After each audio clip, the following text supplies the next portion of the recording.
A jealous classmate sabotaged my MIT application with fake evidence. I proved the truth, got accepted anyway, and exposed him in my valedictorian speech. Let me tell you how I went from the verge of academic ruin to delivering the most satisfying speech of my life, in front of my whole school, my enemies, and their furious parents. It started with a dream, MIT, since I was 13. Not because someone told me to aim high, but because I was obsessed with problem solving. I remember sitting cross-legged in my room, taking apart my mom's broken blender just to see how it worked. I didn't fix it, but I learned. From then on, I was the tech guy. Built a homemade drone sophomore year, started a tutoring club, led our underfunded robotics team to second place statewide. I wasn't a legacy student. My family wasn't rich. My parents worked long hours. Mom at a diner, Dad as a mechanic. We didn't take vacations, but they supported me with everything they had. My dad once sold his tool set just to pay for my STEM camp. That's how much they believed. So when senior year rolled around, I had tunnel vision, AP classes, volunteer hours, test prep, and endless editing of my MIT application essay. I wrote about using tech to solve water filtration issues in our rural community. Honest, passionate. Me. But not everyone wanted me to succeed. Mason Reynolds was the golden boy, captain of the swim team, head of student council, prom king his junior year, the kind of guy who had colleges chasing him, not the other way around. His dad owned a real estate firm and sponsored half the school's events. He could charm adults into handing him awards and peers into doing his homework. We were never friends. We competed in everything: GPA rankings, scholarships, speaking events.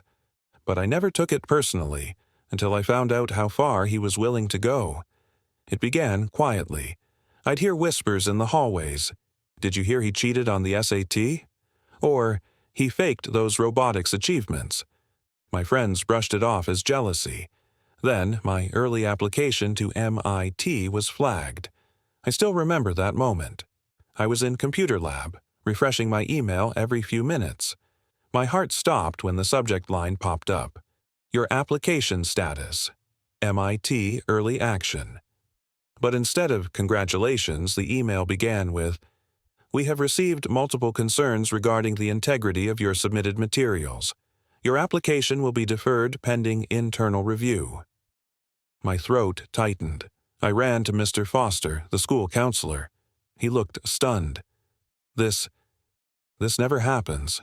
Not unless there's serious cause. I demanded to know what happened. He hesitated, then told me that MIT received anonymous documents suggesting I'd plagiarized my essay, forged volunteer hours, and bullied other students into lying on my recommendation letters. I nearly laughed in disbelief. It was absurd, but MIT wasn't laughing. Someone had gone to great lengths to make me look like a fraud. I was told to submit proof rebutting the claims. The problem? I had no idea what they sent. I didn't even know where to begin. Then Sam stepped in. Sam and I weren't close. He was on the yearbook team, mostly kept to himself, but he pulled me aside a few days later. He said he'd been editing a podcast interview in the AV room when Mason's friends, Logan and Trent, walked in. They didn't know the mic was still recording. He played me the clip. It was Logan's voice. "Dude, Mason's a genius. No way MIT takes him with that fraud tag on his file. He literally rewrote some blog post like it was Alex's essay, even added fake citations." Trent, "Bro, we buried him." "He's done." I couldn't breathe. My legs went cold. Sam sent me the file. I forwarded it to the principal in MIT. It was just the beginning. The school launched an investigation, and with Sam's help, we traced multiple forgeries back to the journalism lab's computers.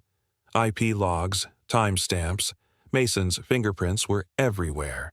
They'd edited fake screenshots of me harassing students, created a Gmail account using my name to send threatening messages, and even copied and reworded my actual essay into one that matched a published blog post. Mason wasn't just trying to win. He wanted me destroyed. I confronted him in the hallway one day. "You really want to do this?" I asked. He looked smug. "MIT's not for everyone." I didn't respond. I didn't need to. He thought I'd go down quietly. He didn't expect the receipts. Once the investigation proved my innocence, MIT reinstated my application and sent a personal apology. And, weeks later, I received the letter I'd been waiting for since I was 13. Congratulations. Welcome to the MIT class of 2029. I cried. My parents cried. Even Mr. Foster hugged me.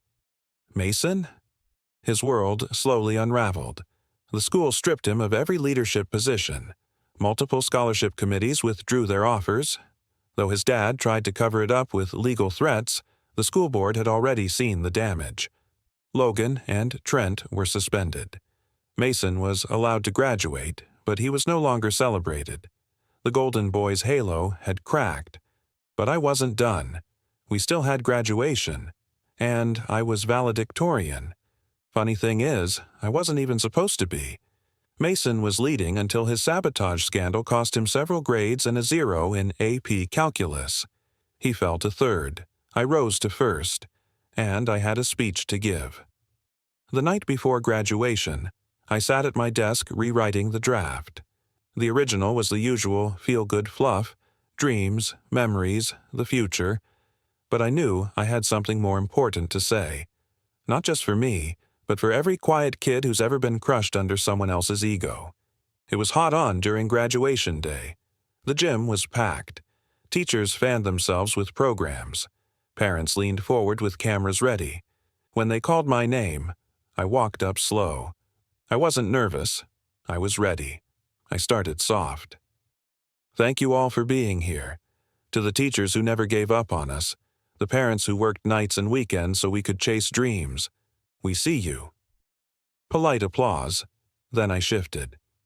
I want to talk about failure, but not the kind you earn, the kind that's handed to you, wrapped in lies, tied with envy, and labeled truth.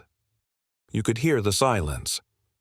This year, I was almost denied my future, not because of poor grades, not because of mistakes, but because someone decided I didn't deserve it, and so they tried to erase me. Gasps. Actual gasps. But here's the thing about lies. They're fragile. They crumble when you shine a light, and when the truth finally came out, I stood taller than ever. I looked right at Mason. His parents were shifting in their seats. He stared straight ahead, jaw clenched. Someone forged documents, faked screenshots, tried to make me out as a cheater, a bully, a fraud. I wasn't supposed to get in. But I did. I wasn't supposed to stand here, but I am. A pause. Because real success isn't handed out. It's fought for. And sometimes the best revenge is proving them wrong in front of everyone they were trying to impress. The room erupted. I closed with, "To anyone who's been underestimated, betrayed, or pushed aside, keep going. You don't need to shout to be heard. Just let your results speak louder than their rumors. Because when it's all said and done, truth wins. Every single time I stepped away. Teachers were clapping. Students were on their feet. My mom cried in the front row. Mason. He left before they handed out diplomas. MIT was a fresh start. For the first time, I wasn't the smart kid or the nerd. I was just Alex, surrounded by others who loved learning as much as I did. I joined a startup incubator, published a paper on drone tech, and landed a summer internship with a renewable energy firm. Mason tried to apply to other schools, but the sabotage incident followed him. He ended up at a no-name college out of state. He's off social media now. Logan works at a local car lot. Trent sells supplements online and posts grindset, quotes that feel more bitter than motivated. And Sam, he's thriving. Columbia Journalism School. We still talk every week. He even helped edit this story before I posted it. He says he wants to write a book one day. I told him to let me know when it drops. I'll be first in line. Sometimes justice takes a while, but when it comes, it's sweeter than you ever imagined. Especially when it sounds like, "Congratulations." Welcome to MIT. If you want to know more about what happened to Mason after that, you're not alone. I eventually heard through some mutual friends that he tried applying to grad school later on, but his name still popped up in a few background checks, especially when it came to ethics concerns. One school reportedly rescinded a late offer. I guess even golden boys can't outrun digital paper trails. I've since spoken at 2 high schools and 1 college panel. When people ask me what it took to survive something like that, I tell them the truth. More than intelligence or grit, it took people. People who believed in me, my parents, Mr. Foster, and Sam. We always imagine heroes standing alone.